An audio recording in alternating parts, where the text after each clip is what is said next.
Bismillahirrahmanirrahim. Assalamualaikum warahmatullahi wabarakatuh. Alhamdulillah,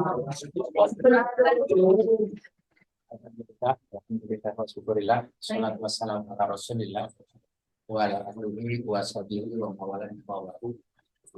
Selamat sore teman-teman semua.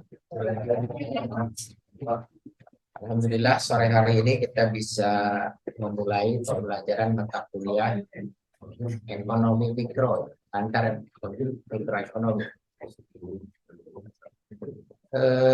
Bapak belum pernah masuk kelas ini ya? Belum. Baik, ini kelas non reguler ya. Berarti kita ketemu terbatas sekali dan mudah-mudahan materi yang dipersiapkan bisa sampai pada sesuai dengan waktu yang tersedia. Teman-teman sekalian, perkenalkan diri dulu. Nama Bapak Mahmud Ali. Agak mudah ingatnya kalau ingat petinju legendaris Muhammad Ali ya. Pleset dikit jadi Mahmud Ali. Mahmud Ali, Bapak lahir tahun 1965. Ada yang sama umurnya? Kakeknya mungkin sama ya. Kakeknya apa bapaknya? Seangkatan sama kakeknya. Oke, lahir di Ciamis tahun 1965 dan Bapak sekarang sudah pensiun dari pegawai negeri sipil. Pensiun tahun lalu, tahun 2023 bulan April. 1 Mei pensiun. Latar belakang pendidikan, Bapak sarjana dari Sekolah Tinggi Kesejahteraan Sosial di Bandung, STKS. STKS itu sekolahnya punya departemen sosial. Jadi lulus dari STKS, Bapak langsung bekerja di departemen sosial dari tahun 1990. Baru lahir. Belum lahir juga. Belum lahir Bapak udah jadi pegawai itu, udah lulus sarjana. Kemudian Bapak bekerja di departemen sosial di Kalimantan Barat sampai dengan tahun 97 pindah ke Jawa Barat di Bandung, 1 tahun di Bandung, 98 pindah ke Pandeglang sini. Jadi di Pandeglang sudah 26 tahun dari 98 sampai sekarang 2024. S2 Bapak dari Sekolah Tinggi Ilmu Ekonomi Ganesha, STI Ganesha di Jakarta. Itu Bapak selesaikan tahun 2006 ketika Bapak bekerja di Dinas Koperasi dan Penanaman Modal. Oke, kenalannya cukup? Ada yang mau tanya? Kalau nggak kenal, nggak sayang. Ada tanya? Ada pertanyaan? Kenapa? Anaknya berapa lama? Anaknya, ya. Alhamdulillah Bapak anak ada 4 dari 1 istri. Istri Bapak cuma 1. 4, 2 lahir di Kalimantan, 2 lahir di Pandeglang. Anak yang paling besar, teman-teman udah lihat, barusan ada ke sini. Faiz itu anak Bapak yang nomor pertama, nomor 1. Belajar sama Pak Faiz? Belum. Anak yang kedua juga mengajar, tapi di SMA 2 Pandeglang. Anak yang ketiga masih kuliah di atas teman-teman mungkin. Sekarang ini semester 2. Nah, anak Bapak yang ketiga Fajri itu udah semester 4. Anak Bapak yang keempat laki-laki juga masih di SMA kelas 2. Anaknya ikut KB. Kata pemerintah 2 anak cukup. Jadi Bapak di Kalimantan 2, di Pandeglang 2. Cukuplah 2. Ya, kalau pindah lagi tambah lagi 2 lagi. Cuman sejak otonomi daerah Bapak nggak dipindah lagi itu, tetap di Pandeglang sampai sekarang, sampai pensiun. Oke, teman-teman sekalian, waktu kita memang tidak banyak dan nampaknya energi kita juga ini energi sisa ya. Main sore kata teman-teman di depan, tumben Pak main sore katanya. Iya, di jadwalnya memang sore ya. Dari pagi ada kuliah ini? Nggak ada. Nggak ada.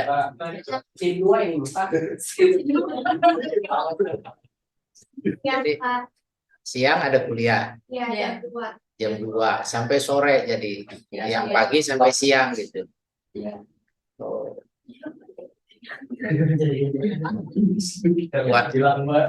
Puasa gini, ada puasa kan nih?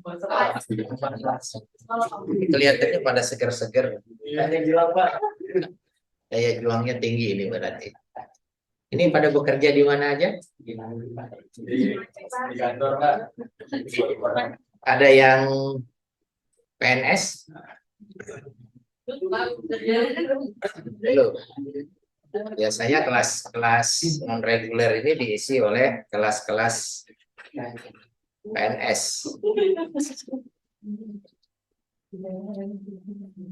Ini ada teman-teman yang online, ada 9 orang online.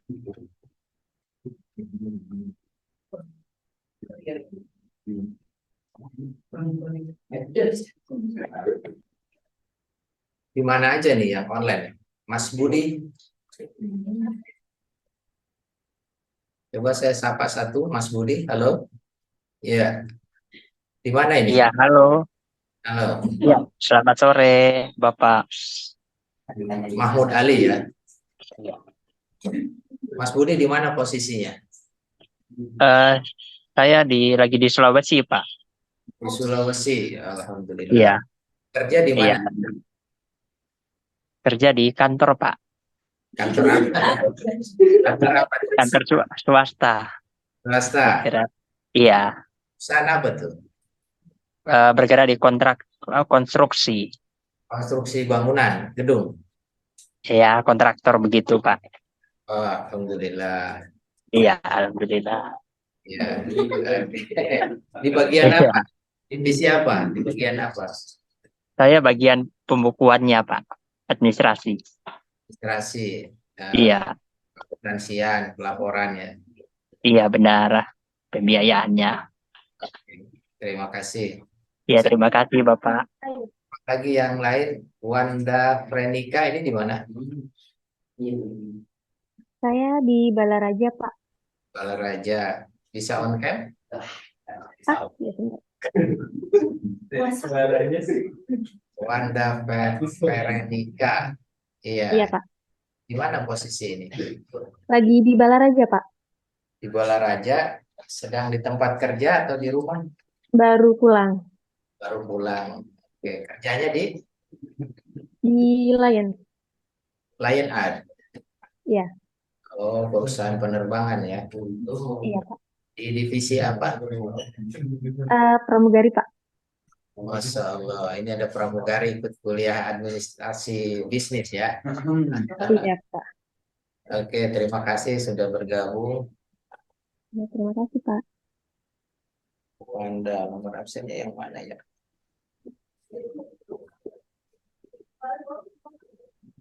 Oh, paling bawah sendiri. Oke, Mas Budi.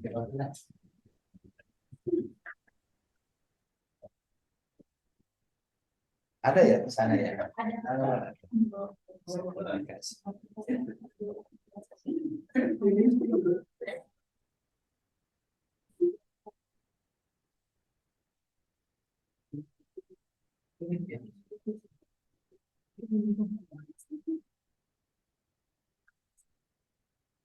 Oke, yang lainnya tidak Bapak sapa satu persatu ya. Nanti kelamaan kuliah kita hanya saling menyapa doang nanti. Oke. Ya. Terima kasih ya. Oke. Iya, terima kasih kembali Bapak. Ya, silakan kalau kameranya boleh di on cam, tapi kalau suaranya mungkin bisa di mute aja.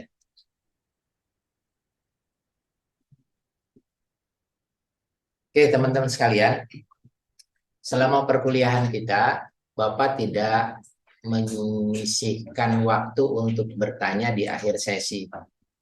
Jadi teman-teman silakan kalau ada yang mau bertanya sepanjang pembahasan, boleh angkat tangan maupun yang online juga boleh, on di mute-nya dimatikan. Jadi boleh bertanya sepanjang perkuliahan. Jadi tidak diberikan waktu khusus untuk bertanya, tetapi boleh sepanjang kita melakukan pembahasan juga memberikan pertanyaan apabila ada hal-hal yang perlu kita bahas lebih mendalam. Oke, yang pertama, ini referensi yang bisa teman-teman gunakan untuk pengantar ekonomi mikro ini. Ini bukunya boleh dimiliki. Memang untuk kelas-kelas non reguler ini agak prinsip punya buku ini. Yang pertama, perkuliahannya cepat, terbatas, sehingga pendalamannya bisa dilakukan sendiri kalau teman-teman punya buku referensinya. Yang kedua, biasanya di kelas-kelas non reguler sudah pada punya uang, jadi bukunya nggak minta sama orang tua, bisa beli sendiri. Harga buku ini tidak mahal, tidak lebih dari 3 bungkus rokok. Rokok 30.000, ini paling 90.000, 100.000. Jadi udah ada grup ya, nanti kalau nggak Bapak foto aja, Bapak share di grup bukunya supaya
oke. Ekonomi mikro adalah bagian dari ilmu ekonomi. Bagian dari bidang studi ilmu ekonomi. Ilmu ekonomi adalah suatu studi mengenai individu-individu dan masyarakat membuat pilihan. Jadi ilmu ekonomi ini membahas mengenai individu-individu dan masyarakat dalam membuat pilihan. Dengan atau tanpa menggunakan uang, dengan menggunakan sumber-sumber daya yang terbatas, tetapi dapat digunakan dalam berbagai cara untuk menghasilkan berbagai jenis barang dan jasa dan mendistribusikannya untuk kebutuhan konsumsi sekarang dan di masa yang akan datang pada berbagai individu dan golongan masyarakat. teman-teman sekalian tidak usah mencatat ini. Cukup dengarkan saja dan mencatat hal-hal yang tidak ada di sini. Karena handout ini akan Bapak share. Bapak share di grup, jadi tidak harus mencatat saklek, tapi catat saja apa yang hubungannya dengan analisis.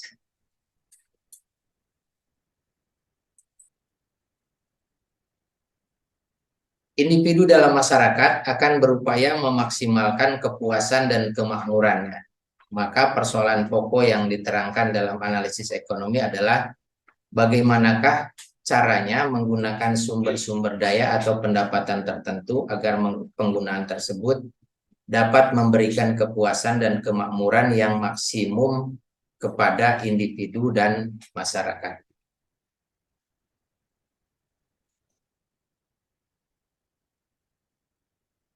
Untuk memahami ini, kita perlu memahami dulu mengenai masalah ekonomi dan kebutuhan untuk membuat pilihan. Tadi ilmu ekonomi ini ilmu yang mempelajari mengenai individu-individu dalam membuat pilihan. Yang pertama, masalah ekonomi timbul karena adanya kesenjangan antara keinginan manusia dengan barang dan jasa yang tersedia. Barang dan jasa menjadi terbatas karena faktor produksi untuk menghasilkan barang dan jasa jumlahnya juga terbatas. Ketidakseimbangan ini menimbulkan masalah untuk membuat pilihan. Oke, jadi begini. Di dalam kehidupan bermasyarakat, ini nggak bisa lihat ya kalau Bapak berdiri ya. Teman-teman yang di sana nggak bisa lihat. Nggak apa-apa tulis suara. Oh bisa. Bisa. Cuma bapaknya aja yang nggak kelihatan. Tapi itu yang kelihatan. Oh iya, iya. Bapaknya jadi ngumpet, nggak bisa kelihatan. Memang Bapak agak lebih nyaman kalau ngajar ini tidak sambil duduk, sambil berjalan. Sambil melihat supaya jangan kelihatan. Setiap orang akan berusaha memenuhi kebutuhannya dan selalu akan mencari yang maksimal. Akan tetapi sumber daya yang tersedia itu selalu terbatas. Ilmu ekonomi ini mempelajari mengenai bagaimana manusia melakukan pilihan-pilihan terhadap sumber daya yang terbatas tadi. Individu mengkonsumsi barang, tapi individu juga memproduksi sesuatu, memproduksi barang dan memproduksi jasa. Bapak mengkonsumsi barang, Bapak beli baju, Bapak beli kacamata, Bapak beli laptop, mengkonsumsi barang. Tapi Bapak juga memproduksi barang dan jasa. Bapak punya perusahaan, tadi ada teman yang konstruksi, Bapak juga punya perusahaan konstruksi. Bapak juga menjual jasa. Dengan mengajar ini memproduksi jasa. Untuk memproduksi, kita butuh barang-barang yang akan diproses untuk produksi. Barang-barang yang akan diproses untuk produksi tadi juga berasal dari produksi barang orang lain.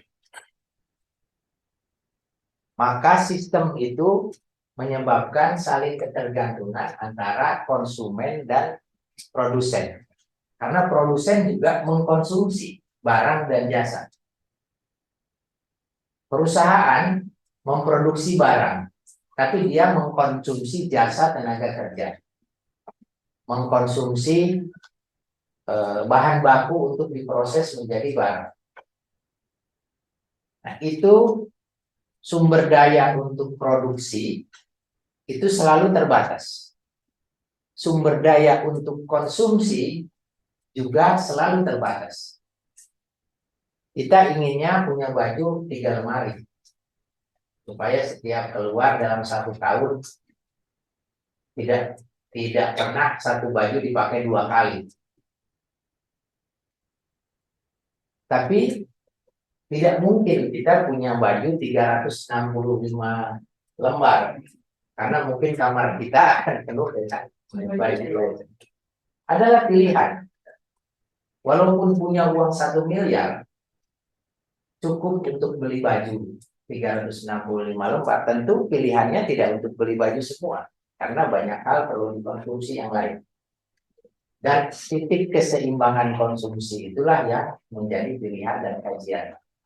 Makanya di dalam ekonomi mikro nanti akan kita pelajari mengenai kurva penawaran dan kurva permintaan serta perilaku konsumen.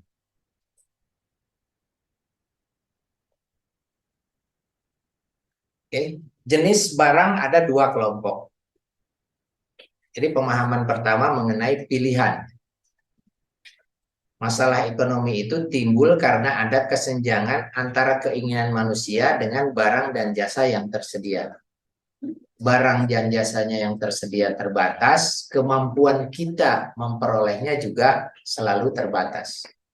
Sehingga butuh pilihan-pilihan.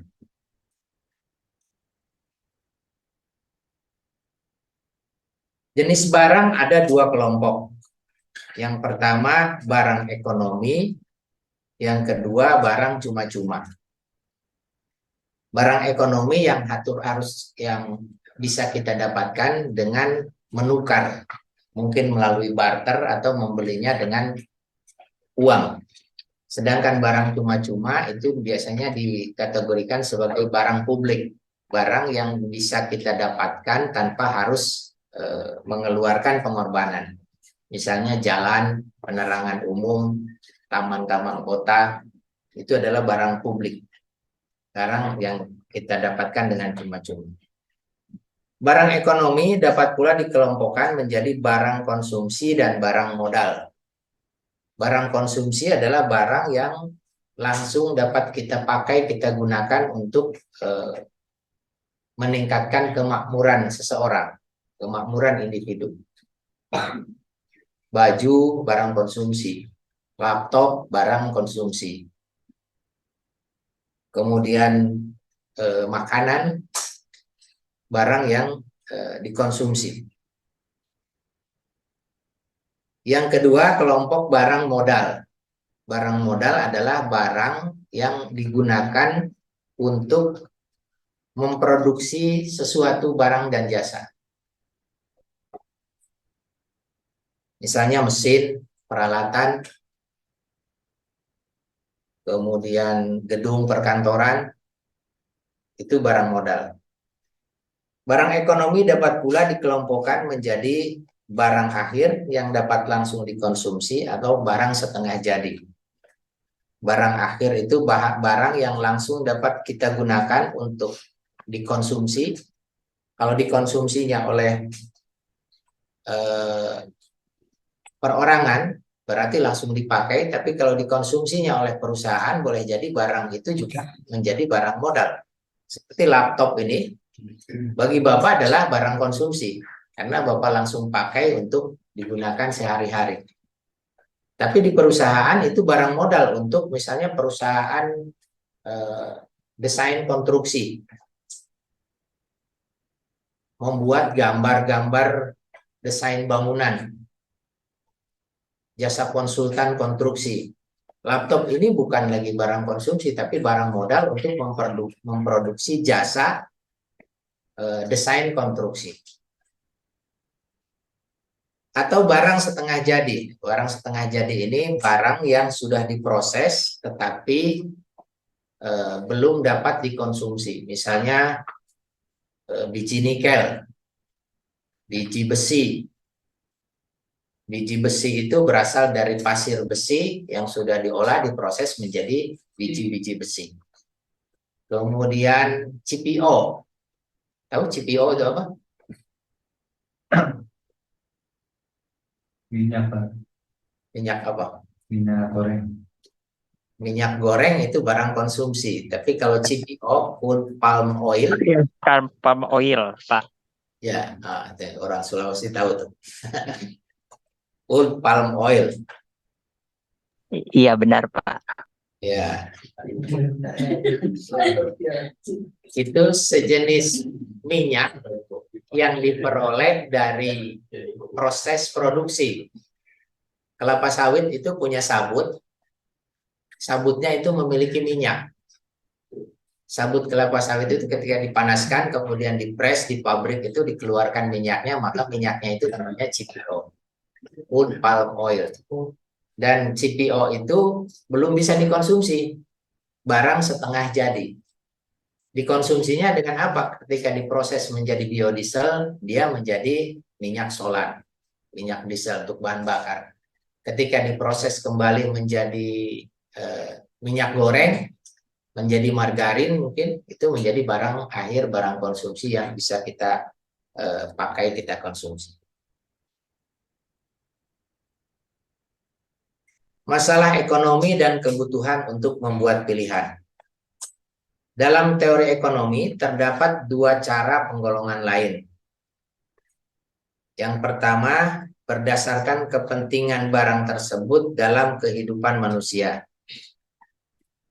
Ada barang yang esensial, ada barang yang inferior, ada barang yang kategori barang mewah.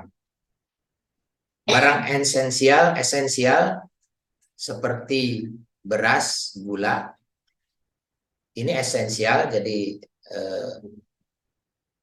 mendasar, tidak ada gantinya. Sedikit sekali alternatif untuk memilih gantinya. Esensial, sangat penting bagi esensi bagi pelaku ekonomi. Yang kedua, barang inferior. Barang inferior ini barang yang banyak pilihannya. Yang ketiga, barang mewah. Pengelompokan barang yang kedua berdasarkan cara menggunakan barang tersebut oleh masyarakat. Ada barang pribadi dan ada barang publik. Jadi barang pribadi itu harus kita peroleh dengan pertukaran ekonomi melalui uang atau barter. Barang publik adalah barang yang tidak perlu kita memberikan pengorbanan langsung. Sebenarnya barang publik itu juga dibeli oleh masyarakat, tapi melalui pembayaran pajak. Jadi barang publik itu disediakan oleh pemerintah untuk dinikmati atau digunakan oleh seluruh masyarakat, seluruh manusia, seluruh pelaku ekonomi tanpa harus membayarkan pengorbanan tertentu. Sekarang jalan. Kalau jalannya jalan tol, barang publik bukan? Bukan. Karena harus ada pengorbanan untuk bisa menggunakan jalan itu ya. Tapi kalau jalan nasional kelas 3, jalan desa, walaupun sudah diaspal bagus, kita tidak diminta untuk membayar ketika kita ingin lewat. Maka itulah barang publik. Untuk memproduksi barang, ada faktor-faktor produksi. Tadi, ilmu ekonomi ini mempelajari, mikro ini mempelajari mengenai individu membuat pilihan. Ya, individu dalam membuat pilihan. Untuk memilih, dia membutuhkan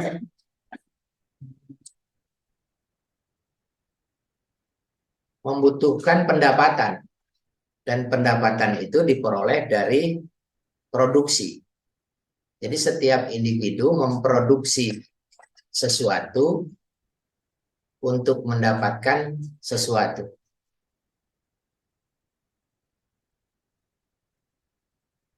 Secara ekonomi normalnya begitu. Tetapi kalau kita lihat fakta sekarang, banyak yang menunggu untuk mendapatkan sesuatu tanpa memproduksi sesuatu.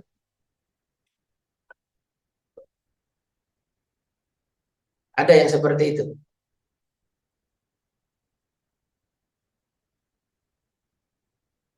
Interaksi ekonomi, pergerakan ekonomi itu akan normal, akan terjadi transaksi tadi.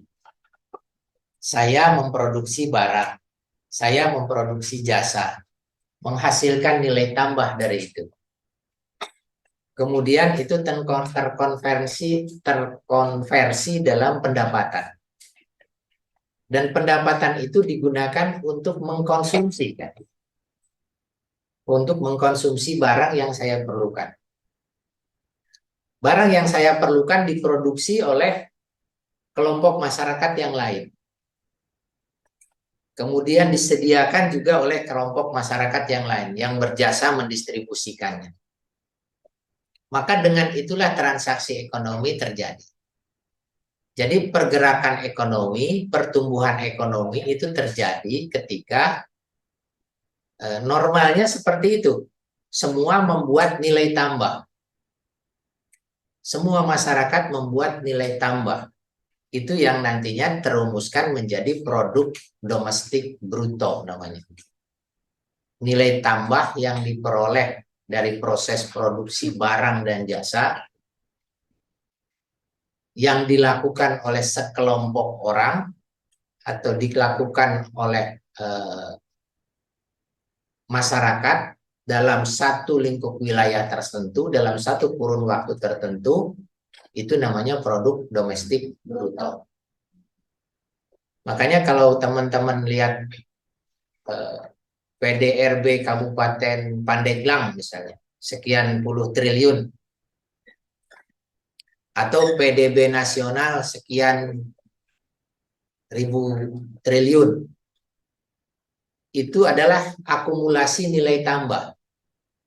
Nilai tambah yang diperoleh dari proses produksi barang dan jasa.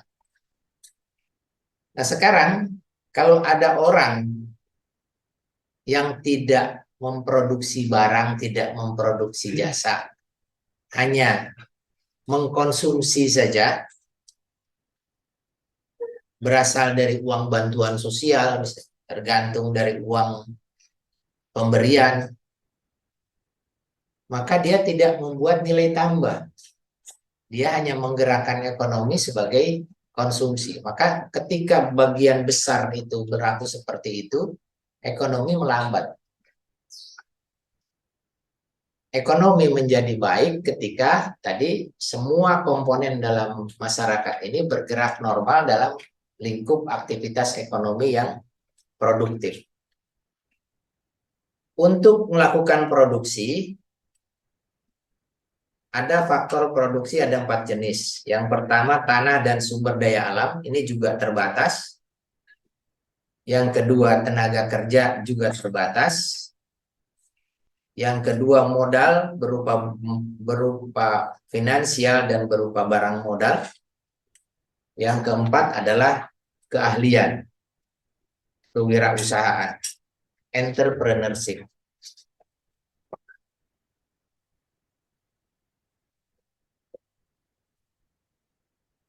Oke, teman-teman sekalian,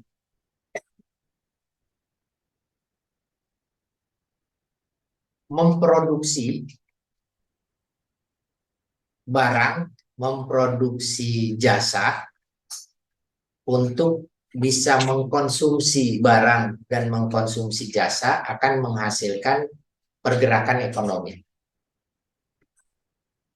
Akan tetapi, sebagian besar dari masyarakat itu tidak berpikir mengenai memproduksi barang. Sebagian besar berpikir mengenai memberikan saja jasa dari keahlian, dari kemampuannya. Dengan kata lain, sedikit sekali orang mau menjadi pengusaha. Sebagian besar orang inginnya bekerja. Dan itu alamiah, normal. Akan tetapi proporsinya yang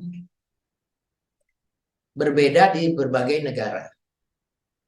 Kalau di Jepang, masyarakat yang memiliki jiwa wirausaha atau tadi komponen keahlian wirausaha yang keempat ini entrepreneurship sudah di atas 10%.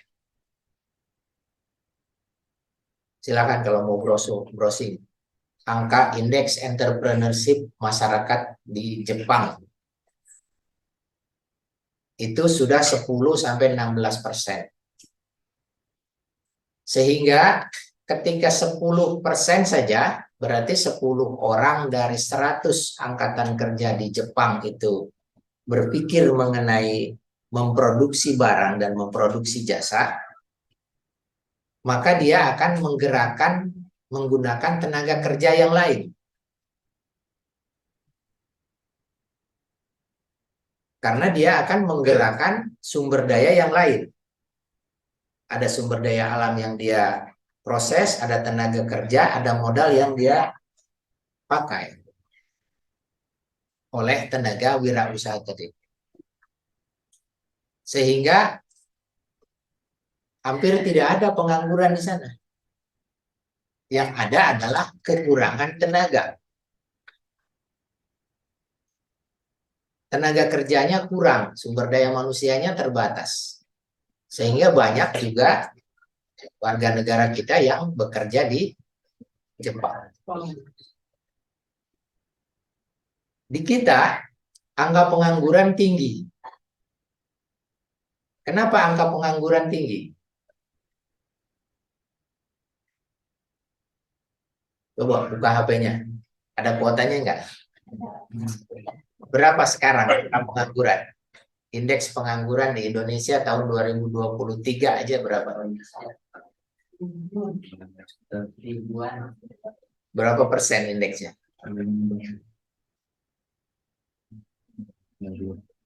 Ya, 5,32%. Jadi pengangguran itu kan angkatan kerja yang tidak bekerja. Penduduk itu ada penduduk yang angkatan kerja, ada penduduk bukan angkatan kerja. Penduduk angkatan kerja yang tidak bekerja itu 5,sekian%. Berarti 5 orang dari 100 orang itu benar-benar tidak punya pekerjaan. Pengangguran yang terbuka.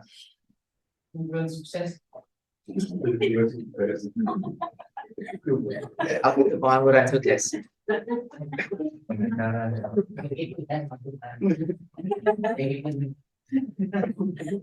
Pengangguran sukses itu apa?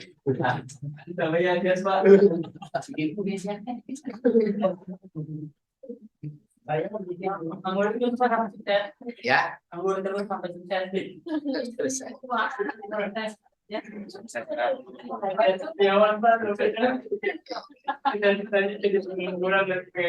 kalau 10 orang itu entrepreneur, taruhlah 10 orang itu mempekerjakan 10 orang karyawan.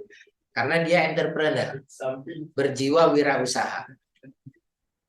Dia mempekerjakan 10 orang lain. Berarti 10 orang mempekerjakan 10 orang, itu sudah 100 orang dipekerjakan. Berarti di negara tersebut kalau 10% mempekerjakan 10 orang, itu akan kekurangan kerja, akan kekurangan tenaga kerja. Karena berarti ada 110 orang. Setidaknya butuh 10 orang lain yang harus bekerja dari luar di tempat mereka. Semakin banyak entrepreneur, maka semakin terbuka lapangan kerja. Di kita, entrepreneurship di Indonesia itu hanya 1, sekian%, mungkin 2% lah paling besar. Artinya hanya 2 orang dari 100 orang yang memiliki jiwa wirausaha.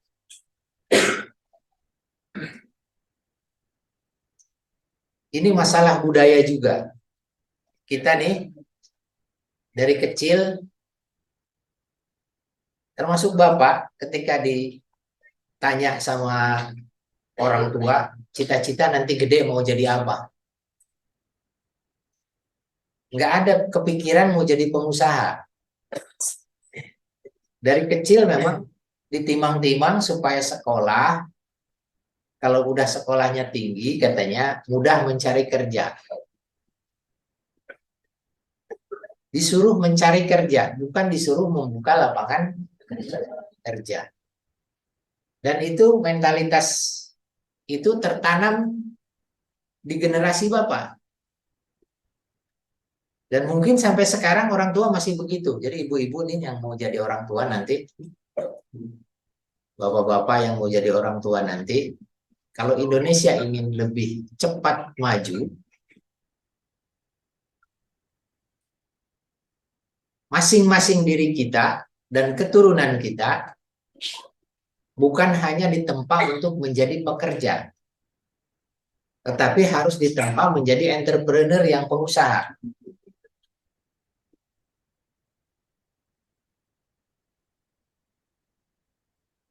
Ilmu ekonomi mikro kita di awal, seseorang mengkonsumsi barang, tapi dua juga dia memproduksi barang dan jasa. Menciptakan nilai tambah berupa barang dan jasa itu menciptakan nilai tambah sehingga dia bisa mengkonsumsi barang dan jasa. Ketika banyak yang memproduksi barang dan jasa, maka barang dan jasa itu akan juga banyak untuk bisa dikonsumsi. Dan kelebihan produksi bisa melayani kebutuhan masyarakat di luar lingkup masyarakat kita. Kelebihan produksi kita bisa ekspor. Artinya bisa kita memiliki nilai tambah yang ditarik dari luar. Akan tetapi ketika sedikit sekali yang berpikir untuk memproduksi barang dan memproduksi jasa, maka produksi akan terbatas. Konsumsi juga yang bisa dikonsumsi juga akan terbatas. Nilai tambah juga rendah. Tadi ketika bicara nilai tambah,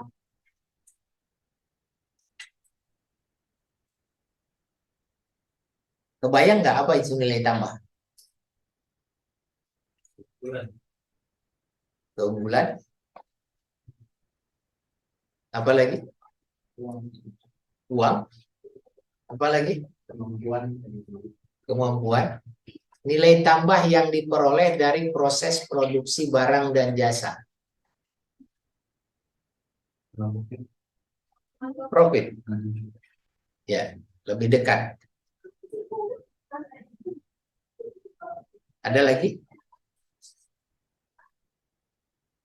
Jadi begini, rumusan ekonominya adalah pertumbuhan ekonomi itu adalah tumbuhnya PDB. Kalau sekarang 1 triliun, ketika tumbuh 0,5%, tumbuh 0,5%, tumbuh 5% lah, jangan 0,5%. Tumbuh 5% berarti 5/100. 5/100 kali 1 triliun, berarti 1,05 triliun. Sekarang nilai tambahnya 1 triliun, tahun depan targetnya menjadi 1,05 triliun, itu berarti mengharapkan pertumbuhan 5%. 1 triliun itu nilai tambah, bukan nilai barang dan jasa yang dihasilkan, tapi nilai tambah dari proses produksinya. Lebih dekat ke profit.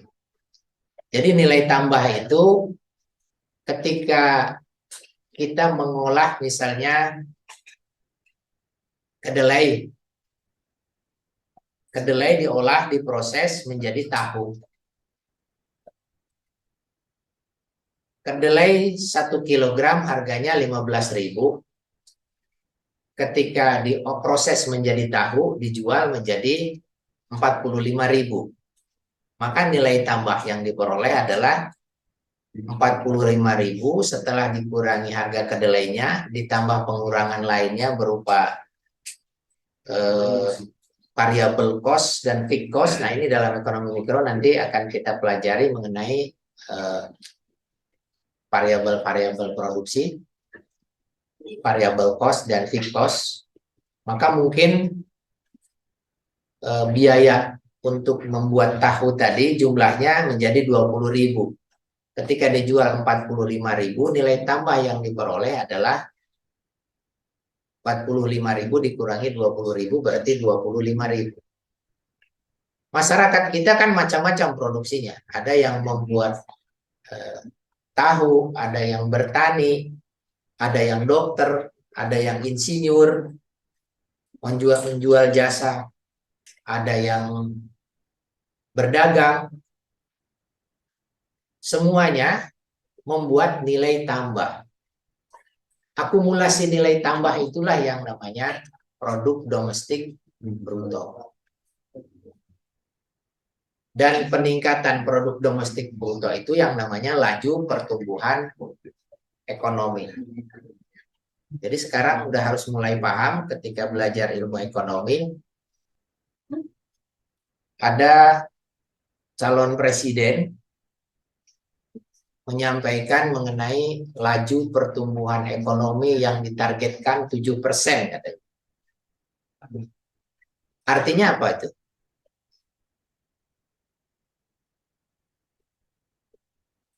Laju pertumbuhan ekonomi dijanjikan sama dia 7%. Artinya apa?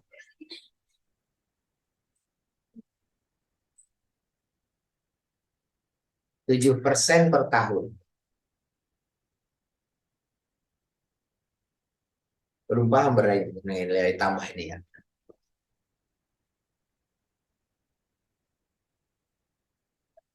Gimana menjelaskannya?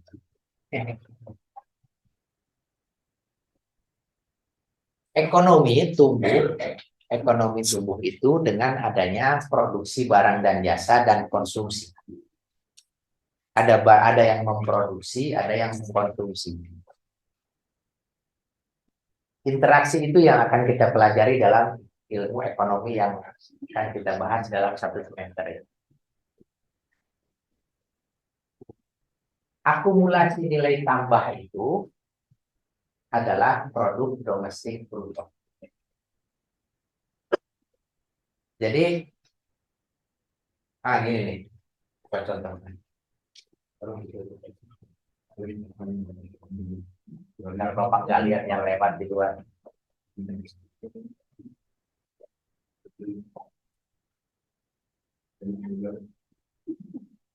Ini aja. Kita bayangkan aja masyarakat satu kabupaten, Kabupaten Pandeglang. Di Kabupaten Pandeglang ada masyarakat yang bertani, bertanam padi. Ada yang berkebun, punya kebun kelapa sawit. Ada yang membuat pertambangan emas. Ada yang berdagang, ada yang pegawai, ada yang dokter, ada yang jasa konstruksi tadi. Semuanya tadi kan menciptakan nilai tambah. Ketika memproduksi, ada nilai tambah yang bisa dikonversi ke dalam rupiah. Tukang tahu mengkonversi dalam rupiah nilai tambahnya dalam 1 tahun berapa? Petani bertanam padi, ada nilai tambah yang dibuat. 1 hektar lahan menghasilkan 6 ton padi. 1 ton harganya 5 juta. 5.000 per kilo. 1 hektar menghasilkan 5 ton. 5 kali 5 25. 25 juta itu bukan akumulasi masuk ke PDRB, tapi nilai tambahnya. Untuk memproduksi, untuk mengolah lahan 1 hektar itu butuh berapa duit? Ada modal untuk nyangkul, ada modal untuk nanam, ada modal untuk melihara, ada modal untuk pupuk, ada modal untuk yang pertama, ada modal untuk panen, sampai bisa dijual padinya menghasilkan 5 ton 6 ton itu butuh modal, butuh biaya. Nah, setelah dihitung-hitung itu rata-rata biaya per hektar itu sekarang antara 12 sampai 15 juta per hektar. Taruhlah 15 juta per hektar. Berarti ada margin, ada selisih per hektarnya dari 25 dikurangi 15, 10 juta per hektar. Di Pandeglang ada berapa ribu hektar yang ditanami dalam 1 tahun? 1 tahun itu bisa 2 kali musim panen.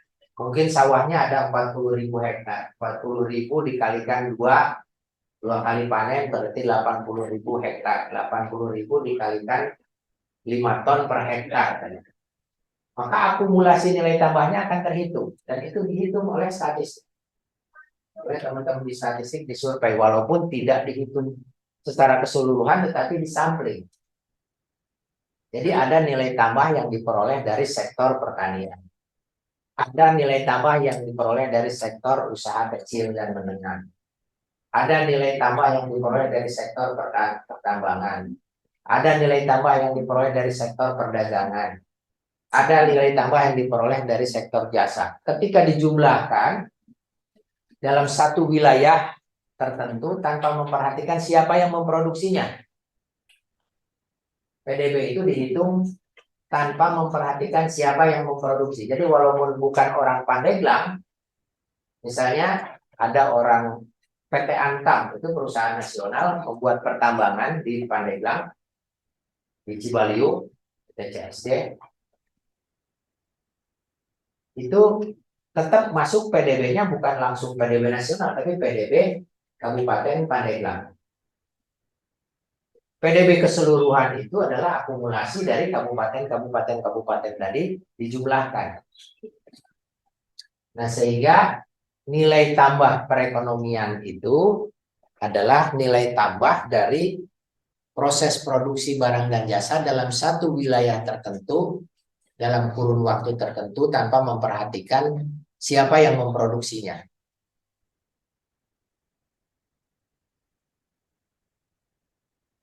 Jadi laju pertumbuhan ekonomi yang tadi sering baca di media, mungkin sering lihat di media-media sosial, apalagi kemarin habis musim-musim kampanye, para calon presiden menyampaikan, memaparkan mengenai diantaranya adalah janjinya mengenai laju pertumbuhan ekonomi.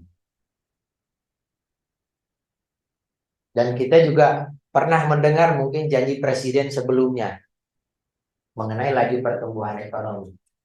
Nah, laju pertumbuhan ekonomi itu diperoleh dari proses produksi barang dan jasa.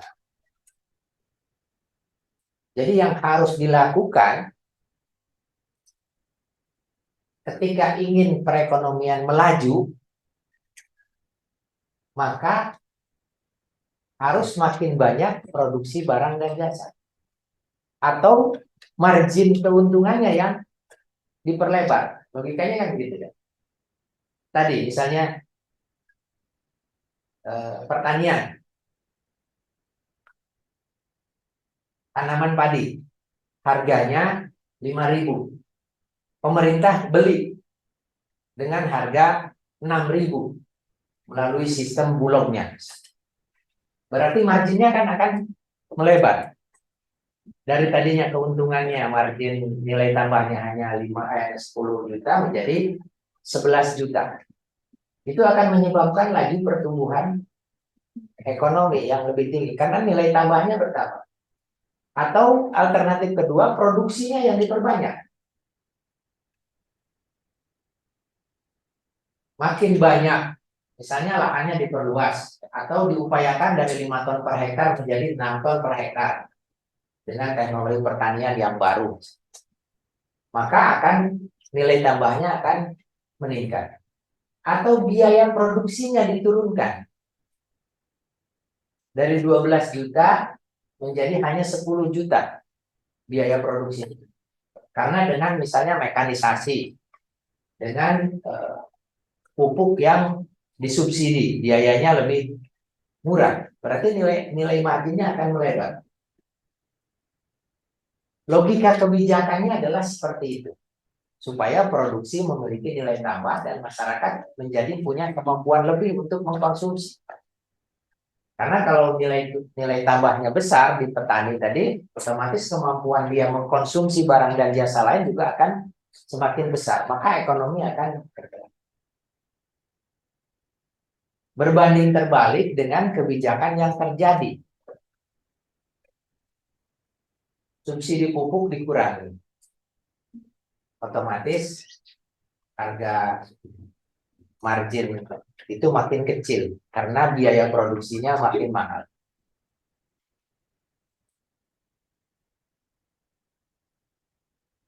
Ini menyebabkan perekonomian tidak sesuai dengan target pertumbuhan. Ekonomi yang terjadi ternyata ketika dijanjikan 7%, malah hanya tumbuh 3%, hanya tumbuh 4%. Jauh dari janji yang disampaikan di awal ketika berkampanye ingin menjadi presiden waktu itu. Nah, ini nilai tambah dari proses produksi barang dan jasa ini dipengaruhi oleh banyak faktor tadi. Pertama, biaya produksinya. Kedua, harga jualnya. Biaya produksi, harga jual. Yang ketiga, volumenya, volume produksinya. Dan ini yang menjadi kajian mikro kita nanti ke depan di dalam satu semester ini. Kecenderungan pasar, permintaan dan penawaran pasar akan kita pelajari dalam rangka tadi mempelajari revenue itu akan didapat apabila barang yang kita produksi dikonsumsi oleh masyarakat. Sehingga harus ada pilihan produksi barang dan jasa apa yang dibutuhkan oleh masyarakat yang akan kita produksi.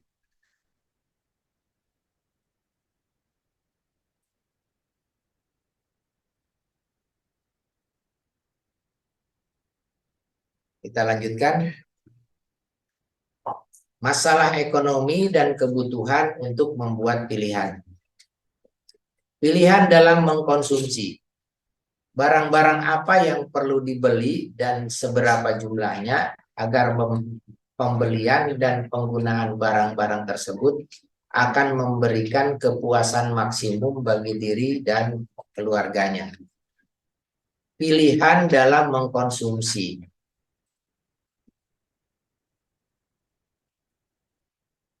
Memaksimumkan kepuasan.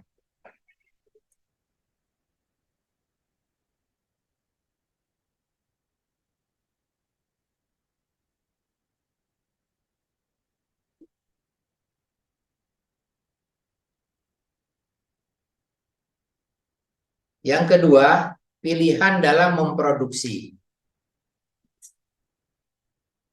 Pilihan dalam memproduksi menentukan kombinasi faktor produksi yang akan meminimumkan biaya produksi, menentukan jumlah produksi, volumenya, yang dapat memaksimalkan keuntungan usaha. Nanti kita belajar mengenai penghitungan equilibrium break-even point. Yang ketiga, pilihan dalam kegiatan pemerintah. Sumber-sumber daya yang tersedia dan dapat digunakan harus dapat diatur sehingga dapat memaksimalkan pencapaian tujuan-tujuan negara dan mengatur kegiatan ekonomi individu dan perusahaan-perusahaan.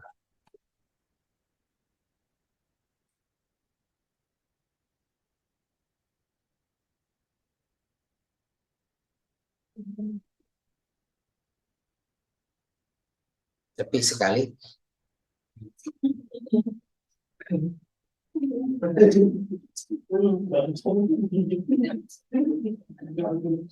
Kelihatannya ada yang ngantuk, ada ya, ada yang lapar, lapar mah semuanya kayaknya lapar nih. Puasa semua ya.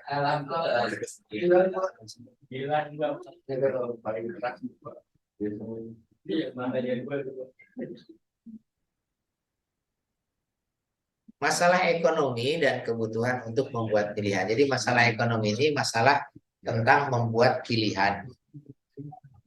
Bagi konsumen itu memilih barang-barang apa yang perlu dibeli dan berapa jumlahnya. Tadi Bapak contohkan pakaian. Agar pembelian dan penggunaan barang-barang tersebut akan memberikan kepuasan maksimum. Kepuasan ini tentang kepuasan pengguna, kepuasan konsumen. Yang kedua, pilihan dalam memproduksi. Menentukan kombinasi faktor produksi. Tadi ada 4 faktor produksi yang akan meminimumkan biaya produksi. Dan menentukan jumlah produk yang dapat memaksimalkan keuntungan usaha. Yang ketiga, pilihan pemerintah. Sumber daya yang tersedia dan dapat digunakan harus dapat diatur sehingga dapat memaksimalkan pencapaian tujuan negara dan mengatur kegiatan ekonomi individu dan perusahaan-perusahaan. Sumber daya itu dikuasai oleh negara sebenarnya. Hutan, tanah, air, kekayaan alam yang terkandung di dalamnya dikuasai oleh negara dan dipergunakan sebesar-besarnya untuk kemakmuran rakyat. Di dalam Undang-Undang Dasar kita bunyinya seperti itu. Ada yang hafal Undang-Undang Dasar 45? Hilang. Kok hilang? Hilang ya, hafal. Hilang. Ya. Kenapa hanya Gilang yang hafal?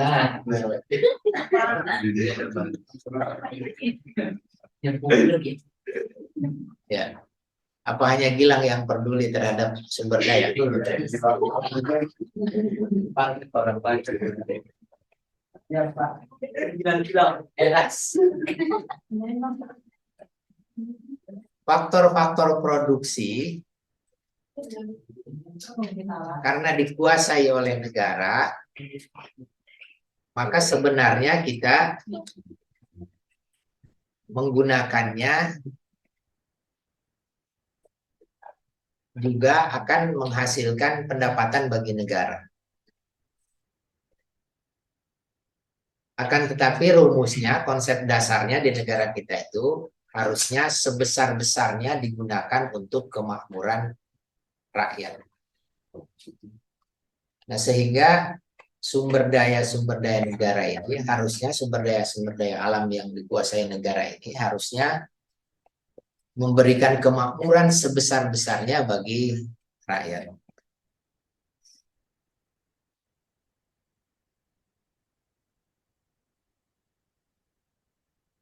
Sebagian besar dari sumber daya itu sekarang dengan liberalisasi ekonomi mulai bergeser. Ini butuh kesadaran kita semua. Bapak contohkan begini. Zaman Orde Baru, zaman ekonomi Orde Baru, kebetulan Bapak zaman Orde Baru sudah jadi pegawai ya, tahun 90 di Kalimantan. Tadi banyak Kalimantan itu produsen CPO terbesar waktu itu. Minyak kelapa sawit diproduksi sebagian besar dari kepulauan di Kalimantan. Karena kebun kelapa sawitnya memang besar-besaran di sana. Akan tetapi zaman dulu, zaman Orde Baru, perusahaan-perusahaan swasta nasional yang menguasai lahan kebun itu dibatasi. hanya dibatasi terhadap kebun inti. Jadi punya kebun misalnya sekian ratus hektar, tetapi diwajibkan punya plasma. Plasmanya itu masyarakat yang diberi tanah negara untuk berkebun. Transmigran dari Pulau Jawa, dari Bali, dari daerah-daerah yang padat penduduk, dipindahkan ke Kalimantan, diberikan kebun kelapa sawit untuk diolah, diberikan pekarangan, diberikan rumah, diberikan jaminan hidup sebelum kelapa sawitnya berproduksi. Itu menjadikan kebun plasma cukup luas, lebih luas dari intinya. Jadi tanahnya dibagikan kepada masyarakat. Satu keluarga punya 2 hektar lahan kelapa sawit rata-rata. Jatahnya 2 hektar per kakak. Sehingga ribuan keluarga yang ke sana menjadi ribuan hektar lahan kelapa sawit yang terbuka.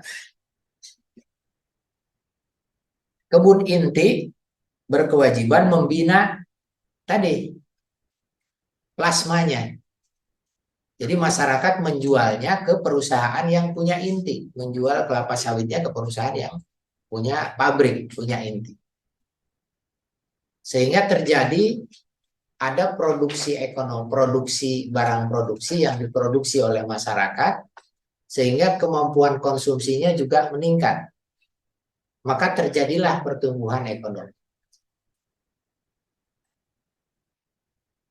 Terjadi pertumbuhan ekonomi karena nilai tambahnya terbagi kepada masyarakat, maka pertumbuhan ekonominya menjadi pemerataan kesejahteraan.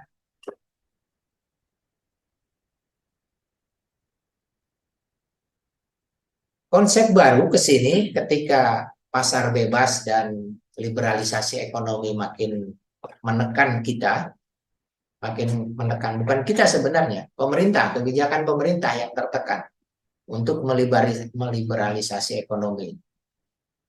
Konsepnya menjadi bergeser. Perkebunannya iya, ada perkebunan terus dibuka, diperluas, tetapi dimiliki oleh perusahaan, oleh korporasi. Kemudian mempekerjakan masyarakat. Jadi masyarakat ini posisinya bukan pemilik, tapi pekerja. Nah, maka nilai tambah yang diperoleh oleh masyarakat hanya sebagai buruh, sebagai pekerja. Laju pertumbuhan ekonomi terjadi. Terjadi enggak? Ketika ada pabrik baru, ada kebun baru, menghasilkan CPO, laju pertumbuhan ekonomi terjadi enggak? Terjadi. Ya. Nilai tambahnya meningkat. Mungkin sekian persen laju pertumbuhan ekonomi meningkat. PDB meningkat. Akan tetapi pemerataan kesejahteraannya tidak terjadi.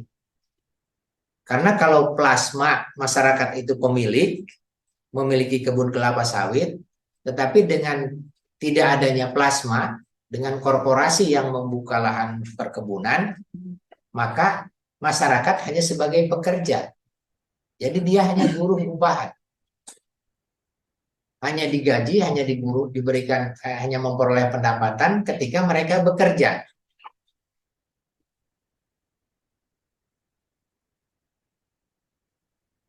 Kalau sebagai pemilik, tanpa bekerja pun dia akan memperoleh pendapatan, kan begitu? Karena bekerjanya sudah ketika berinvestasi membuat kebun, tinggal bekerjanya memelihara kebun saja mungkin, pemeliharaannya saja. Tetapi kalau sebagai pekerja, dia tidak bisa bekerja, maka dia tidak dapat pendapatan. Tidak bisa mengkonsumsi barang dan jasa, karena pendapatannya tidak ada.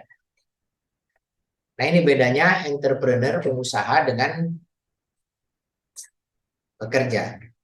Kalau pekerja, kita bekerja menukarkan waktu. Dan kita dibayar ketika waktu kita ditukarkan dengan jam kerja kita untuk berdedikasi kepada organisasi, perusahaan, maupun pemerintahan. Tapi sebagai entrepreneur, sebagai pengusaha, dia menanamkan investasinya untuk menggerakkan organisasi, menghasilkan revenue, menghasilkan pendapatan. Dan pendapatannya itu bukan dengan menukarkan waktu, bahkan ketika dia sakit atau dia sedang jalan-jalan juga, perusahaan tetap bergerak mencarikan uang untuk dia. Itu karena dia pemilik. Pemerataan kesejahteraan terjadi. Pilihan dalam memproduksi. Nah, ini menjadi rumusan yang harus dikuasai oleh para entrepreneur. Menentukan kombinasi faktor produksi yang akan meminimumkan biaya produksi. Dan menentukan jumlah produksi yang dapat memaksimalkan keuntungan. Menambah jumlah produksi apabila market tidak menerima, malah mungkin akan menderita kerugian. Makanya perlu dipelajari oleh teori ekonomi mikro kita ini, jumlah produksi yang dapat dimaksimumkan untuk memperoleh keuntungan usaha.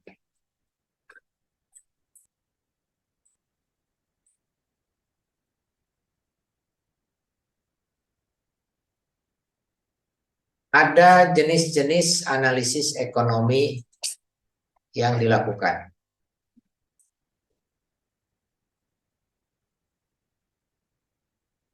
Yang pertama, ekonomi deskriptif.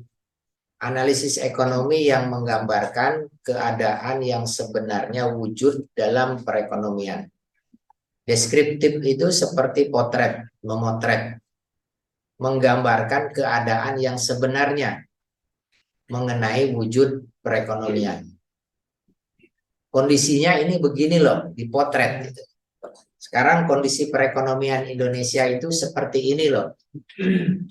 PDB-nya didominasi oleh sektor apa, jumlahnya berapa, angka pengangguran berapa, kemudian indeks biaya logistik berapa, itu potret, gambaran pada saat ini, ekonomi deskriptif. Teori ekonomi adalah pandangan-pandangan yang menggambarkan sifat hubungan.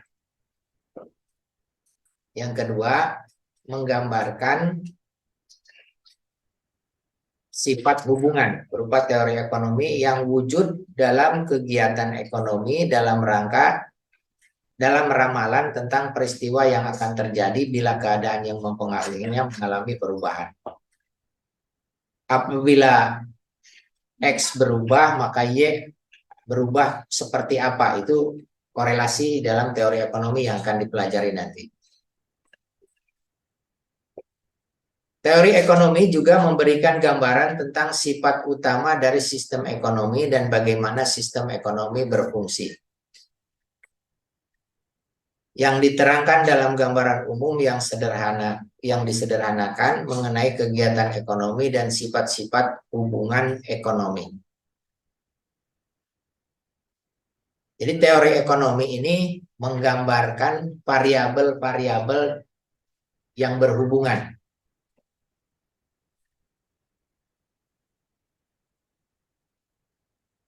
Variabel ekonomi X akan mempengaruhi variabel ekonomi Y. Itu digambarkan dalam sebuah skema hubungan oleh teori ekonomi.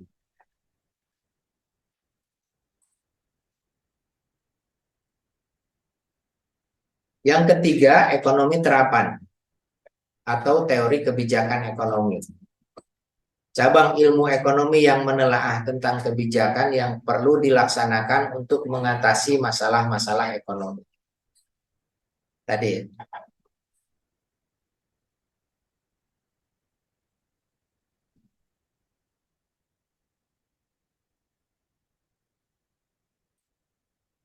Cabang ilmu ekonomi terapan ini menelaah tentang kebijakan yang perlu dilaksanakan untuk mengatasi masalah-masalah ekonomi. Seperti tadi, laju pertumbuhan ekonomi terjadi Akan tetapi pemerataan tidak terjadi. Sehingga tingkat konsumsi juga tetap akan menurun. Tidak terjadi konsumsi. Ketika konsumsi menurun, maka sektor-sektor non-formal, sektor-sektor lain tidak tumbuh. Dan itu berpengaruh dengan nilai tambah yang diakumulasi tadi. Berpengaruh laju pertumbuhan ekonominya akan menjadi melemah. Walaupun terjadi pertumbuhan ekonomi yang tidak menyebabkan pemerataan, itu akan menyebabkan pertumbuhan yang tidak memadai. Tahun 2019 sampai dengan sekarang, laju pertumbuhan ekonomi terjadi. Tetapi pemerataan belum terjadi. Sehingga laju pertumbuhan ekonomi itu tidak memiliki kualitas yang baik.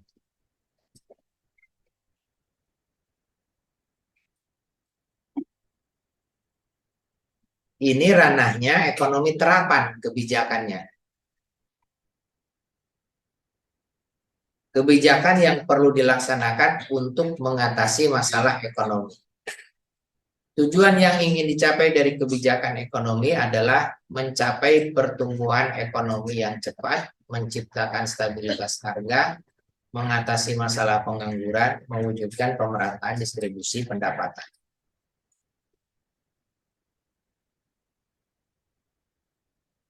Di satu sisi ekonomi itu harus tumbuh, tetapi juga harus terjadi pemerataan distribusi pendapatan. Ini ranahnya kebijakan tadi. Menciptakan nilai tambah. Di Banten banyak industri. Ada industri baja di Cilegon yang berbasis besi, yang berbasis baja. Berbagai produknya ada di Cilegon, di Krakatau Steel. Ada industri garment, ada industri sepatu, ada industri mobil. Semuanya menciptakan nilai tambah yang besar. Industri itu ketika menerapkan teknologi, maka nilai tambahnya marginnya akan besar. Daripada industri yang tidak menggunakan teknologi. Kenapa?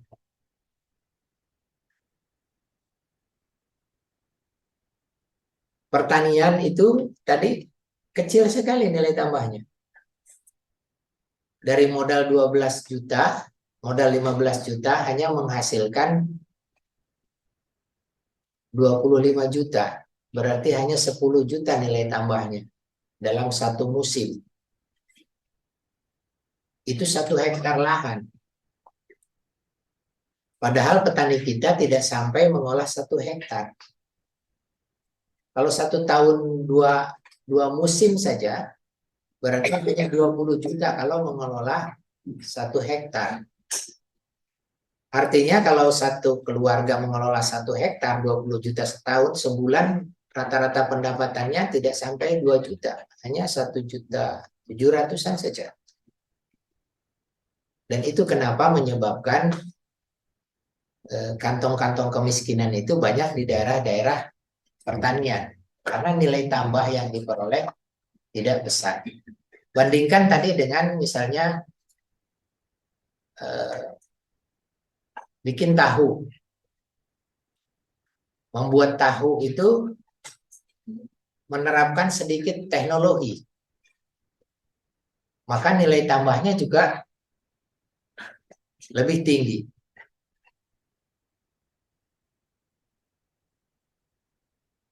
Kalau membuat barang lain yang memiliki sentuhan teknologi, membuat jam tangan misalnya, membuat laptop, membuat sepatu lah, itu nilai tambahnya jauh lebih besar.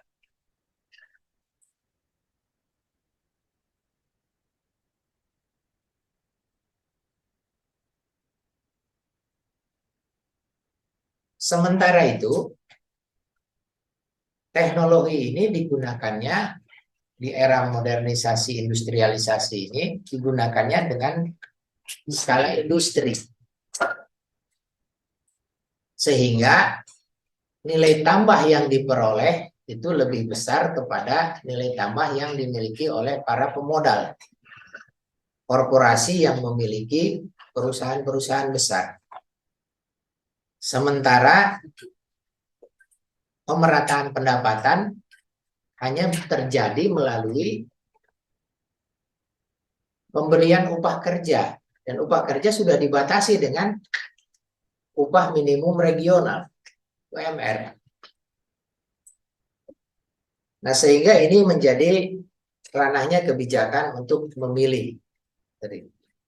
Dan kebijakan pemerintah itu pilihan. Ada industri seperti tadi, industri CPO. CPO itu industri untuk menghasilkan food palm oil.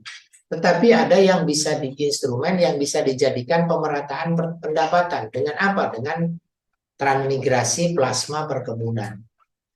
Itu kebijakan. Dan itu yang terlupakan di era reformasi ini, nyaris nggak ada lagi program seperti itu. Padahal itu pemerataan pendapatan kepada, mendistribusi pendapatan kepada masyarakat.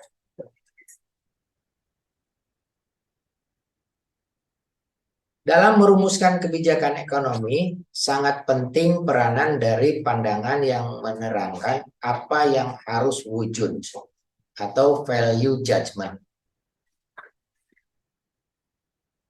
Nah, ini pilihan juga. Apa yang harus wujud dengan apa yang wujud. Kalau apa yang wujud adalah description, mendeskripsikan, menggambarkan. Tetapi kalau apa yang harus wujud itu value, nilai, moral. Dan moralitas kita sebenarnya adalah memajukan kesejahteraan umum. Jadi bukan tentang sesuatu yang wujud, sesuatu yang terbentuk, sesuatu yang terjadi, tetapi bagaimana kesejahteraan umum itu bisa terjadi.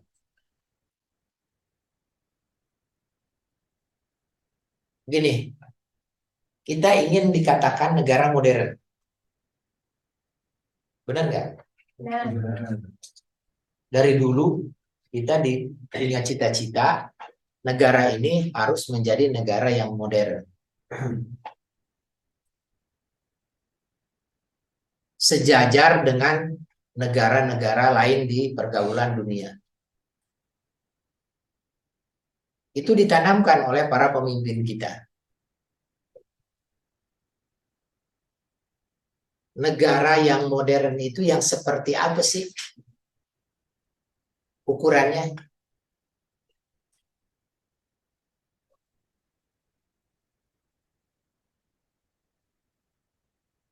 Ini tentang pilihan kebijakan. Ada yang mengatakan negara modern itu punya kereta cepat. Ada yang mengatakan negara modern itu punya MRT, monorail transportation, karena hampir semua negara-negara yang maju memiliki itu.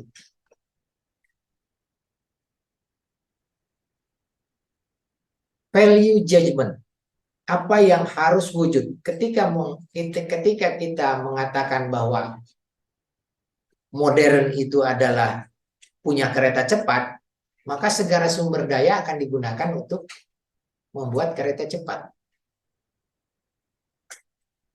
Ketika value judgment ini adalah pemerataan kesejahteraan, memajukan kesejahteraan umum, maka yang akan diprioritaskan untuk diwujudkan adalah kesejahteraan umum.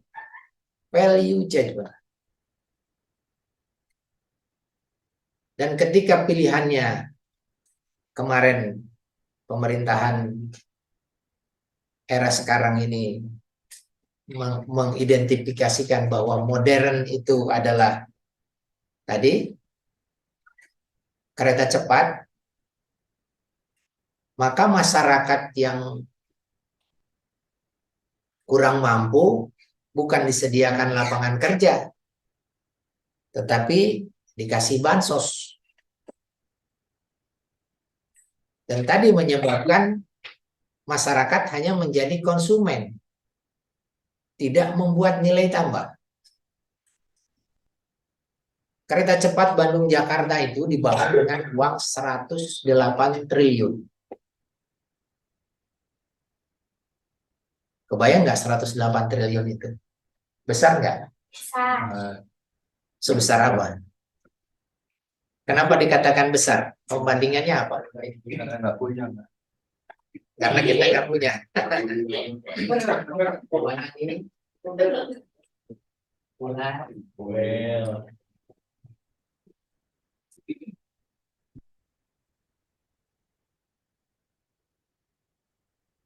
kalau mengatakan besar karena nggak punya, nggak objektif, itu subjektif namanya.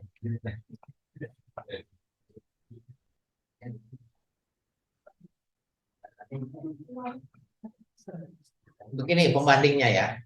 Pandeglang punya APBD, anggaran pendapatan dan belanja daerah. Anggaran pendapatan dan belanja daerah itu harus seimbang antara pendapatannya dan pengeluarannya. Artinya pengeluaran pemerintah Pandeglang itu sekarang APBD-nya 2,5 triliun. 2,5 triliun.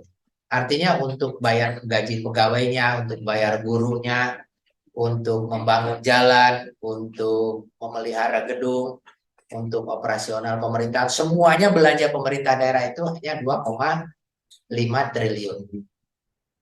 Bandingkan dengan 108 triliun untuk membangun kereta cepat. Berarti ada sekitar 43 kabupaten sekelas Pandeglang yang bisa dihidupi bila dibandingkan dengan uang yang dikeluarkan membangun kereta cepat. 2,5 triliun itu besar, tetapi 108 triliun itu 43 kali 2,5 triliun. Bayangkan, kalau saja APBD Kabupaten Pandeglang, kalau value judgment-nya adalah pemerataan, uang 108 triliun itu digunakan untuk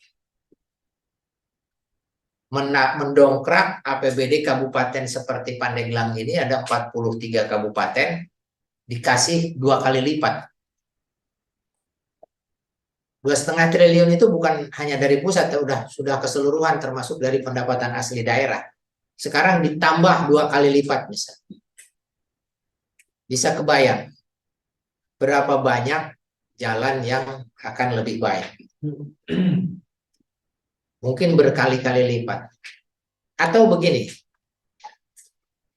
kalau masyarakat kita masih 2% saja yang memiliki jiwa entrepreneur, artinya sebagian besar masyarakat masih mencari kerja, bahkan yang 5,3% tadi menganggur, benar-benar pengangguran terbuka, benar-benar tidak punya pekerjaan. Membangun pabrik mobil Wuling itu, Bapak pernah browsing, itu hanya 1,3 triliun.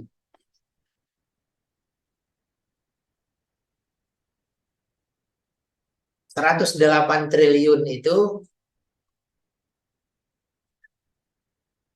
100 kali pabrik Wuling tadi. Ada 100 buah pabrik sekelas itu yang bisa dibuat.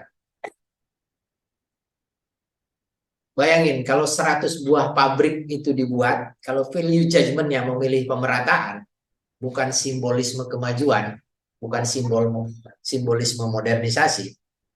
Ada 100 pabrik di 100 kota di Indonesia. Dimiliki oleh BUMN, sekelas pabriknya Wuling. Mungkin bukan semua membangun mobil, Tapi mungkin di Kalimantan tadi yang banyak CPO-nya bisa dibangun pabrik margarin, mungkin pabrik sampo, pabrik apa gitu ya. Produk hilir dari CPO. Di Sulawesi mungkin bisa dibikin pabrik apa kaitannya dengan produk perikanan yang besar. Di perairan Sulawesi itu produk perikanannya cukup besar. Mungkin dibuat apa gitu yang berbahan baku dari ikan. Di Pulau Jawa apa saja, mungkin industri-industri tadi mobil, sepatu dan lain sebagainya dimiliki oleh BUMN. Membuat 100 pabrik sekelas itu. Kalau satu pabrik mempekerjakan 1.000 orang saja, maka akan ada 100.000 lapangan kerja yang baru. Yang terbuka, yang tersebar di 100 kota. 100 kota. Value judgment. Ketika pemerintah tadi hanya memperhitungkan nilai tambah pertumbuhan ekonomi dan nilai modernisasi dinilai dengan kemajuan penggunaan teknologi, maka pilihannya ya 108 triliun itu malah digunakan untuk membangun kereta cepat. Makanya dalam merumuskan kebijakan ekonomi sangat penting peran dari pandangan yang menerangkan apa yang harus wujud, apa yang harus dibangunkan, apa yang harus diwujudkan.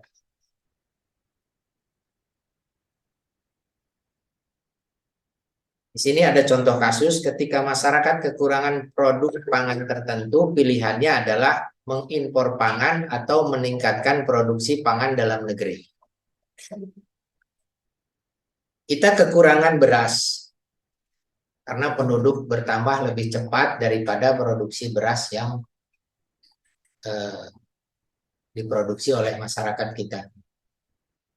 Pilihannya adalah mengimpor beras dari Thailand atau menambah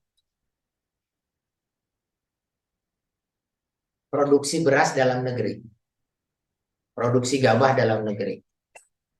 Untuk memproduksi beras dalam negeri perlu investasi tambahan, pembukaan lahan sawah baru, intensifikasi pertanian, ekstensifikasi pertanian.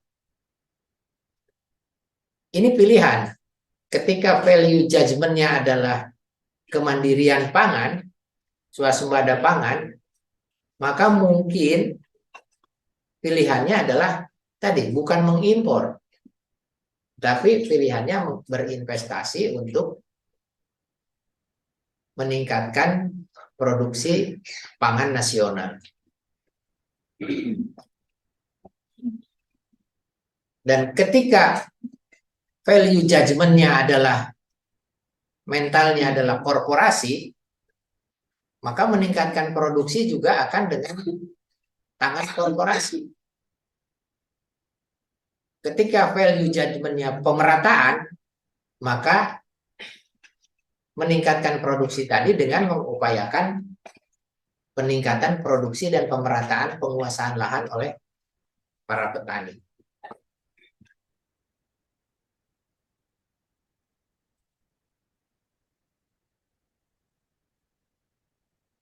Ini kita hari ini masih membahas dasar-dasar ya, dasar-dasar pemahaman dasar supaya kita ketika ketemu rumusan teoritik nanti akan bisa diimplementasikan, akan tergambar dalam pikiran teman-teman.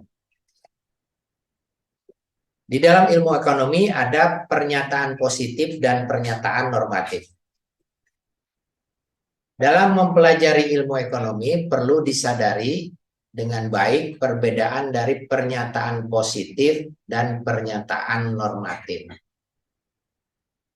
Pernyataan positif adalah pernyataan yang mengandung arti apa yang wujud.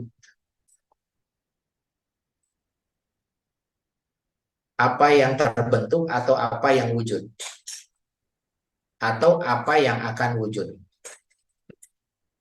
Contoh, apabila produksi beras turun, maka harga akan naik. Kalau beras dijual di kota, harganya akan lebih mahal dibandingkan bila dijual di desa. Produksi beras turun, harga akan naik. Karena begitu, permintaan bertambah, penawaran berkurang, harga akan melonjak naik.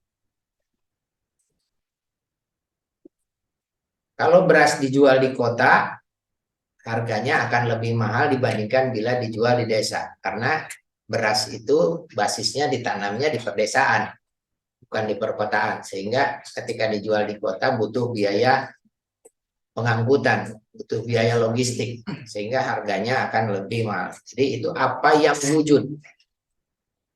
Apa yang akan wujud.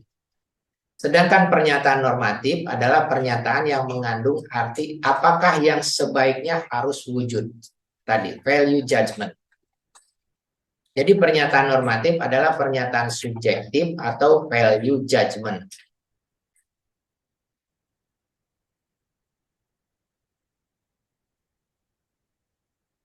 Kalau harga naik, maka permintaan akan berkurang. Kalau permintaan berkurang, maka kegiatan ekonomi akan menurun. Jadi konsumsi berkurang, kegiatan ekonomi akan menurun. Kalau kegiatan ekonomi menurun, maka investasi juga akan berkurang. Value judgment, memberikan nilai normatif untuk mendasari kebijakan ekonomi.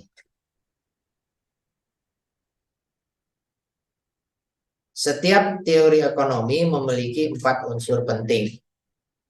Yang pertama, definisi yang menjelaskan dengan baik variabel-variabel yang sifat-sifat hubungannya akan diterangkan dalam teori tersebut.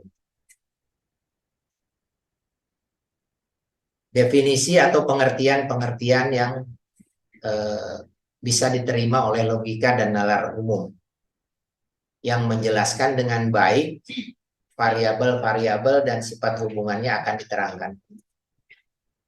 Penawaran. Definisi penawaran itu apa? Permintaan itu apa? Nah, itu didefinisikan dalam teori. Sejumlah asumsi mengenai keadaan yang harus wujud supaya teori tersebut berlaku dengan baik. Hukum dasarnya, permintaan meningkat,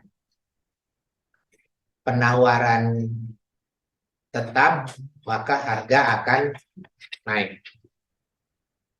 Ketika pasar meminta barang lebih banyak, sedangkan penawaran barangnya tetap, harga akan naik. Hukum dasarnya seperti itu. Tetapi itu apabila diasumsikan faktor-faktor lain tetap tidak berpengaruh. Jadi misalnya permintaan akan beras naik. Telur lah misalnya yang agak sering fluktuasi. Permintaan akan harga telur, permintaan akan telur ayam karena bulan puasa mau lebaran naik. Penawarannya tetap, maka kecenderungannya harga akan naik. Akan tetapi itu apabila faktor-faktor produksi yang lain, faktor-faktor konsumsi yang lain tidak berubah. Jadi ada asumsi yang tidak berubah. Telur bisa diganti dengan yang lain nggak? Nggak bisa masuk. Nggak ada barang pengganti. Berarti nggak ada pesaing ya. Pesaing. Permintaan terhadap telur bisa dipengaruhi oleh hal lain apa lagi?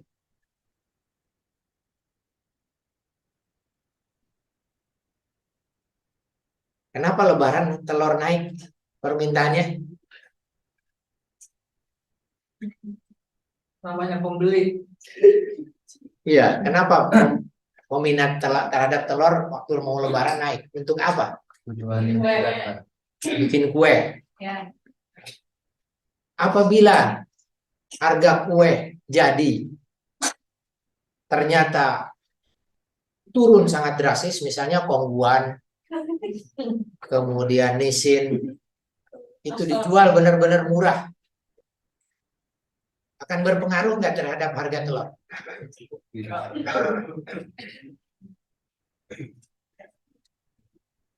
Pengaruh nggak terhadap harga telur?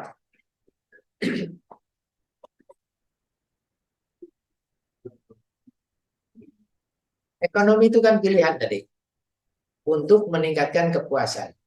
Mau lebaran, kebutuhannya masyarakat adalah punya kue. Kenapa harga telur naik? Karena katanya teman-teman mau pada bikin kue semua. Tetapi ketika di pasar harga kue turun, harga kue jadi, harga kue-kue di pasaran ternyata murah. Maka masyarakat kemungkinan memilih untuk memberi kue yang jadi. Otomatis permintaan akan telur akan turun. Jadi kecenderungan itu bisa terjadi apabila asumsi-asumsi yang lain bersifat tetap. Itu namanya cateris paribus. Artinya hukum ekonomi bahwa permintaan akan telur meningkat, penawaran tetap, maka harga akan naik, itu berlaku apabila tadi harga kue di pasaran, kue-kue yang jadi itu tidak berubah.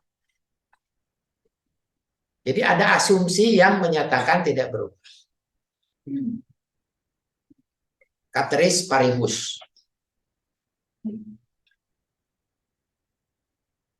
Sejumlah asumsi mengenai keadaan yang harus wujud supaya teori tersebut berlaku dengan baik. Jadi asumsi-asumsi yang lain dinyatakan tetap, hanya itu saja yang terjadi. Permintaan akan telur naik karena akan membuat kue, mau lebaran, sementara suplainya, penawarannya tetap, tidak ada impor telur, tidak ada operasi pasar telur, jadi penawaran tetap sesuai dengan kondisi saat itu, maka harga akan naik. Satu atau beberapa hipotesis mengenai sifat-sifat hubungan di antara berbagai variabel yang dibahas. Satu atau beberapa hipotesis. Ketika A, maka akan terjadi B. Hipotesis. Sifat hubungan. Satu atau beberapa ramalan mengenai keadaan-keadaan yang berlaku. Jadi sifat teori ekonomi ada 4 unsur penting. Yang pertama pendefinisian, yang kedua tadi memahami asumsi-asumsi, yang ketiga hipotesis, dugaan kejadian, hipotesis itu. Yang keempat, ramalan mengenai kejadian yang akan terjadi. Apabila ini, maka akan begitu. Apabila ini naik segini, maka ini akan naik seperti itu. Itu ramalan. Itu yang akan menjadi salah satu sifat teori ekonomi.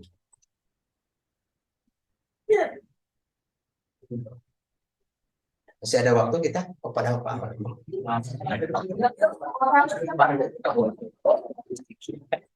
Itu batuk atau ngasih tahu Bapak?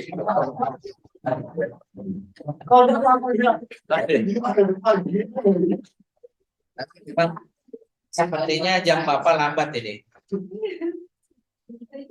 Jam Bapak kurang 20 menit. Tapi begitu Bapak tengok HP memang udah hampir jam 6 kurang.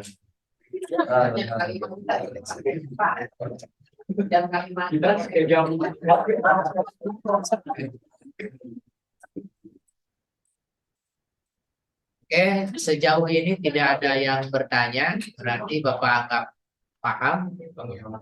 Dan minggu depan kita mulai ke substansi mengenai grafik. Grafik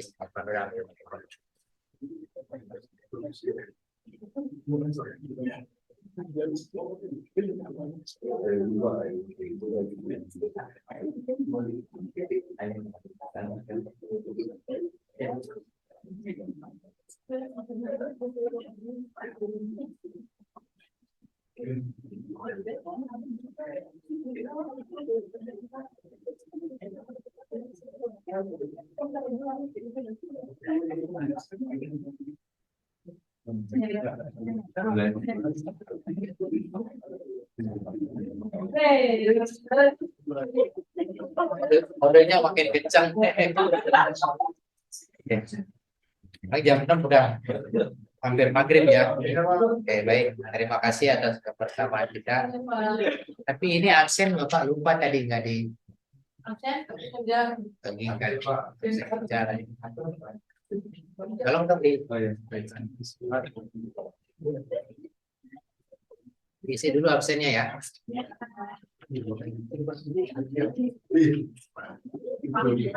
Kalau disebut ada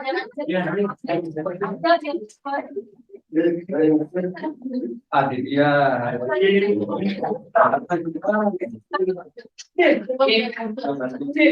Apa ini? Aisobia.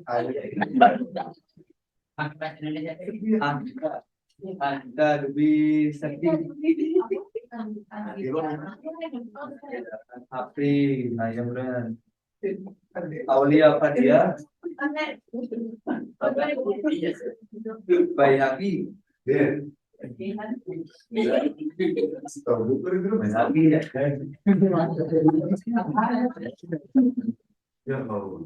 Cahaya sifat. Kenny Cilia Aristi.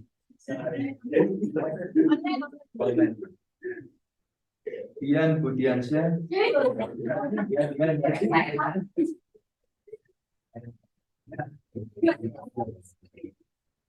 Gali Iha. Iya, ada dua ini. Iya. Iya, Ria. Soliha. Ya ada. Ella Tusapitri. Lia Andraini. Hadir, Pak.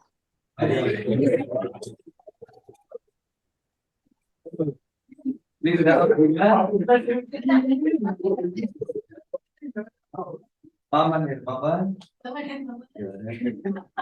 Wah, menteri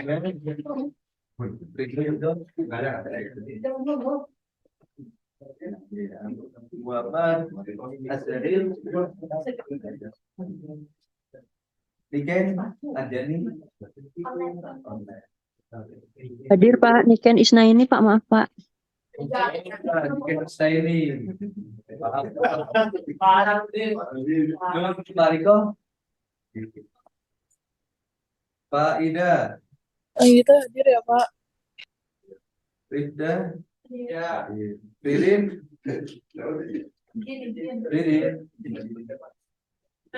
Rizka. Risma. Online. Salesta. Sandy Maulana. Shirley Aprilia. Siti Nidia. Siti Nurmala. Siti. Hadir, Pak.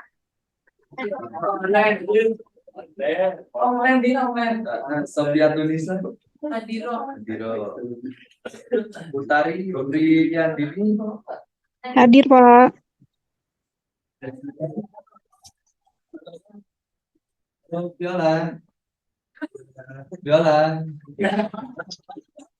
Viola Rahmania. Nggak ada kayaknya Pak ya. Bilang ke ayah.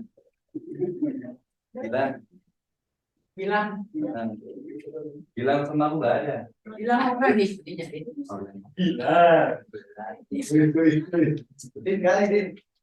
Jadi Galinya kurang dalam.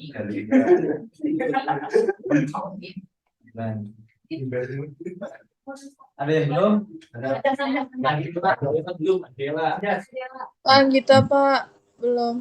Anjas nggak ke bawah. Adela nggak ada di sini nih. Sanggita, Pak. Sanggita.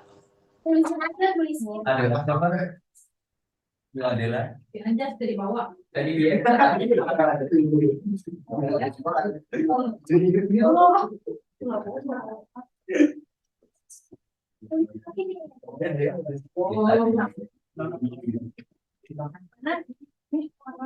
Pak, kita ada di lembaran terakhir ya. Lembaran 8. Yang kita ada Pak. Ya, ini. Tapi Nurmala Julianti hadir Pak ada. Enggak, kalau Siti Nurmala Zulian. Nurmala. ini tulisannya di Putri Bunga Basari. Fitri, Bunga,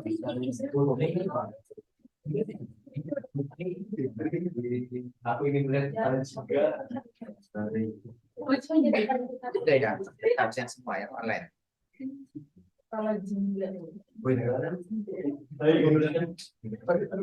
ada yang belum absen? Ujiannya udah belum? Sudah, ya. Oh, sudah. Udah. Anjas nggak ke bawah, Jim. Ada sediaman.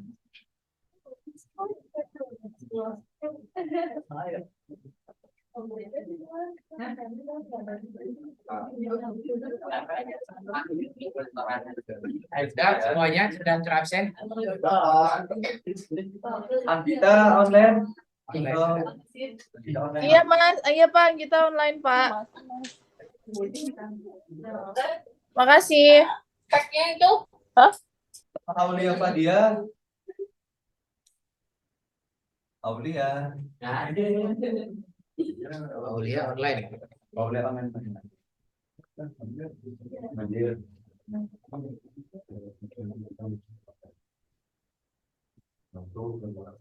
Terima kasih atas kebersamaan kita di hari ini. Mari kita sama-sama tutup dengan doa hamdalah.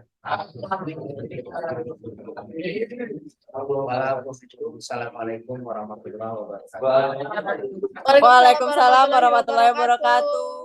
Buka Pak. Iya.